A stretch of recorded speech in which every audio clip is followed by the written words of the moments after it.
अस्सलामु अलैकुम वरहमतुल्लाहि वबरकातुह। Welcome back to my YouTube channel Chahat media में आप सभी का फिर से खैर मकदम है नया और लेटेस्ट वीडियो के साथ।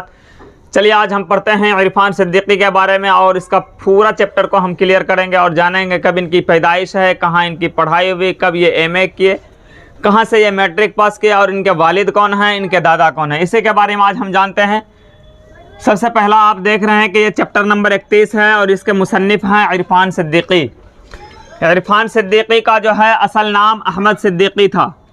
आप इसका स्क्रीनशॉट ले लें क्योंकि थोड़ा सा ये गड़बड़ हो सकता है, लकीर वगैरह खींचा जाएगा, दिक्कत होगा बाद में। इरफान सिद्दीकी का असल नाम अहमद सिद्दीकी था और वह इरफान सिद्दीकी के नाम से शेर व शायरी की दुनिया में मशहूर हुए। वह इरफान सिद्दीकी के नाम से ही शेर व शायरी की दुनिया में मशहूर हुए, इसलिए इसका नाम क्या रह गया, इरफान सिद्दीकी, लेकिन असल नाम उसका है अहमद सिद्दीकी। उसके बाद वह 8 जनवरी 1939 ईस्वी को बदायूं में पैदा हुए। कहाँ? बदायूं में। 8 जनवरी 1939 ईस्वी को बदायूं में वो पैदा हुए। 1939 ईस्वी। वह शेख सिद्दीकी ख़ानदान से ताल्लुक़ रखते थे। वह शेख सिद्दीकी, हर किसी का कोई ना कोई एक ज़ात होता है, कोई शेख सिद्दीकी होता है, कोई अंसारी होता है, कोई मोमिन होता है।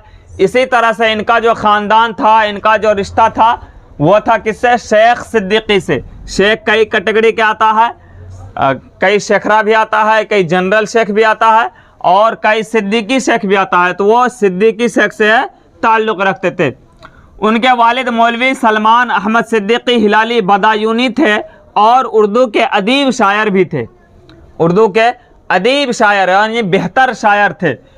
मौलवी सलमान अहमद सिद्दीकी, मौलवी सलमान अहमद सिद्दीकी। उनके वालिद पेशे से वकील थे। उनके वालिद जो हैं वकील थे पेशे से और उर्दू अदब के शायर भी थे। उर्दू अदब के शायर भी थे। इरफान सिद्दीकी को एक इल्मी अदबी माहौल मिला। इल्मी अदबी कहने का असल मकसद है उनका जो घर का माहौल था, उनके वालिद मोहतरम जो थे, उनके दादा जो थे वो इल्म वाले थे, उनको जो माहौल मिला इल्मी अदब का माहौल मिला। उनके यहाँ 3 नस्लों से शेर व अदब की आवियारी हो रही थी। यानी उनके यहाँ जो था 3 नस्लों से, जैसे मेरे वालिद हुए, मेरे दादा हुए, परदादा हुए, इसी तरह से इनका जो है 3 नस्ल जो है शेर व शायरी के दुनिया में थे। तो उनके 3 नस्लों से शेर व अदब की आवियारी हो रही थी। इरफान सिद्दीकी का भाई नियाज सिद्दीकी भी शायर थे। उनके दादा मौलवी इकराम अहमद साद सिद्दीकी। वालिद का नाम कौन है रे? Disturb number 1।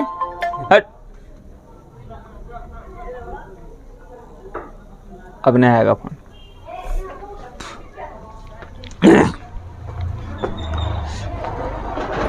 उनके दादा मौलवी इकराम अहमद साद सिद्दीकी। मौलवी इकराम अहमद साद सिद्दीकी अपने वक्त के सर सैयद समझे जाते थे और वह भी एक शायर थे। वह भी एक शायर थे। इरफान सिद्दीकी ने 1953 ईस्वी में मैट्रिक का इम्तिहान पास कर लिया। 1953 ईस्वी में। 1947 में जो है हमारा मुल्क आज़ाद हुआ और 1953 ईस्वी में वो मैट्रिक पास किए। उसके बाद 1955 ईस्वी में इंटरमीडिएट किए।